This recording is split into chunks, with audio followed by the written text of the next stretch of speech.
আসসালামু আলাইকুম। আপনারা হয়তো অনেকেই জানেন যে আমাদের অনলাইন প্ল্যাটফর্মগুলো সম্পূর্ণটাই খামার ভিত্তিক। তো সেই প্রেক্ষিতে আমরা আল্লাহ তাআলার উপর ভরসা করে চেষ্টা করছি যে খামারটাকে সুন্দর করে গড়ে তোলার জন্য। আর অবশ্যই খামার গড়ে তোলার জন্য আমাদের হালাল মূলধনের প্রয়োজন হবে। তো সেক্ষেত্রে আমার মনে হয় হালাল মূলধন সোর্সিং এর জন্য কৃষিকাজ সর্বোত্তম। তো তার জন্য আজকে আমরা আমাদের পার্শ্ববর্তী যে চরটা আছে সেখানে আসছি, যেখানে আমার ফ্রেন্ড মানে অন্তরদের প্রায় ৪ বিঘার মতো ফসলি জমি আছে, যেটা কিনা আমরা গত সপ্তাহে এসে জমিটা দেখে গিয়েছিলাম। তো আজকে আমাদের প্রধান কাজটা হচ্ছে ওই ৪ বিঘা জমিতে যে হানিগুলা হয়েছিল সেগুলো ঠিকমতো কাটা হচ্ছে কিনা এবং এর বেচা বিক্রি সংক্রান্ত কথা বলতে যাওয়ার জন্য আজকে আমাদের চলে আসার। আপনারা হয়তো অনেকেই ভাবতে পারেন যে হানি আবার কি জিনিস। মূলত বর্ষার সময় আমাদের যে জমিগুলা পতিত থাকে সেগুলোতে প্রচুর পরিমাণে বন এবং সোন হয়ে থাকে। তো এগুলো আমাদের আঞ্চলিক ভাষায় হানি বলে থাকে। আর এই হানি বা সোন আপনি যেটাই বলেন না কেন, এটা মূলত ব্যবহার করা হয় কুমিল্লার ওইদিকে। তো ওখানে পর্যাপ্ত পরিমাণ পানের চাষ হয়। পানের মাচাতে এই ধরনের হানি অনেক পরিমাণে কাজে লাগে। যেহেতু এই ৪ বিঘা জমি ৩ জায়গায় বিভক্ত থাকার কারণে আমাদের প্রথম যে জমিটা দেখলাম মাত্র, এখানে কাটা আলহামদুলিল্লাহ অনেকটাই কমপ্লিট হয়ে গেছে। তো আশা করা যায় আজকের মধ্যে এটা কাজ শেষ হয়ে যাবে। তো ওটা দেখার পরে আমাদের যেতে হবে দ্বিতীয় জমিতে। তো আমাদের প্রথম জমিতে যাতায়াতের কোনো ধরনের সমস্যা না থাকলেও দ্বিতীয় এবং তৃতীয় জমিতে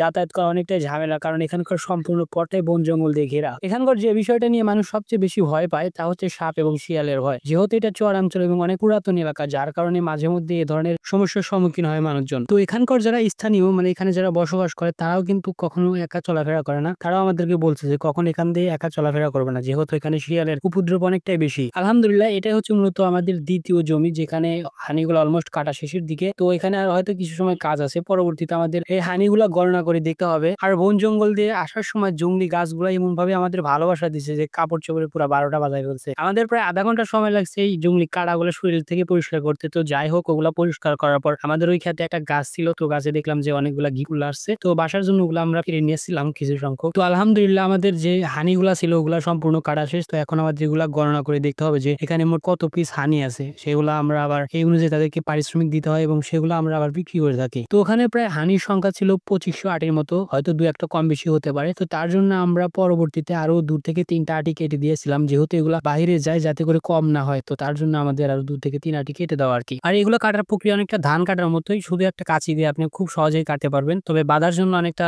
ধান বাঁধার যে আটিটা বাঁধে সেরকম নিয়মে ধানগুলার মতো বাঁধতে হয় আরকি এই হানিগুলা। যেহেতু আমাদের এই দ্বিতীয় জমির হানি সম্পূর্ণরূপে কাটা শেষ, তো এখন আমাদের তৃতীয় জমিতে যেতে হবে সেই হানিগুলা তাদেরকে দেখিয়ে দেওয়ার জন্য। এই ভিডিওর প্রথমের দিকে আপনাদেরকে বলছিলাম যে এই ধরনের বন জঙ্গল দিয়ে চলা অনেকটা রিস্কের ব্যাপার। তো ইনশাআল্লাহ আমরা এই ভিডিওতে দেখানোর চেষ্টা করছি যে কি কারণে মানুষজন এখানে ভয় পায়। যার প্রথমটা ছিল সাপ এবং দ্বিতীয়টা ছিল শিয়াল। তো আমরা সাপের দেখা না পেলেও ভাগ্যক্রমে কয়েকটা শিয়ালের দেখা পাইছিলাম ওইদিন। আর এখানে ছিল তৃতীয় জমিটা। তো উনাদেরকে জমিটা দেখানোর পর আমরা সবাই বলছিলাম যেহেতু সময় অনেকটা হয়ে গেছে, তো খাওয়া দাওয়া করে নেওয়া উচিত সবারই। তো খাবার খাওয়ার জন্য আমরা একটা ভালো জায়গা খুঁজছিলাম যেখানে বসে আমরা অনায়াসে আমাদের খাবারগুলো খেতে পারি। যেহেতু আমরা হালকা পাতলা কাজের জন্য আসছিলাম, তো তার জন্য আমরা ভারী কোনো খাবার আনিনি, শুধু পাউরুটি আর কলা আনছিলাম খাওয়ার জন্য। আপনাদেরকে একটা কথা বলে রাখা ভালো, আমরা যে জমিগুলো এখন পরিষ্কার করছি এগুলা পরিষ্কার শেষে আমরা ট্রাক্টর দিয়ে চাষ দেব এবং পরবর্তীতে সেখানে খেসারি ঘাস নাইলে মাসকলাই ঘাস বুনতে হবে। আলহামদুলিল্লাহ আমাদের খাওয়া দাওয়া শেষে আমাদের কিছু জমি সংক্রান্ত কথাবার্তা বলা ছিল, তো ওগুলা বলা শেষে আমাদের এখন বাসার উদ্দেশ্যে রওনা দিতে হবে, যেহেতু বাসায় আমাদের কিছু কাজ আছে জমি সংক্রান্তই। আলহামদুলিল্লাহ আমাদের এই সামনের জমিতে অনেক সুন্দর মাসকলাই হয়েছে, আর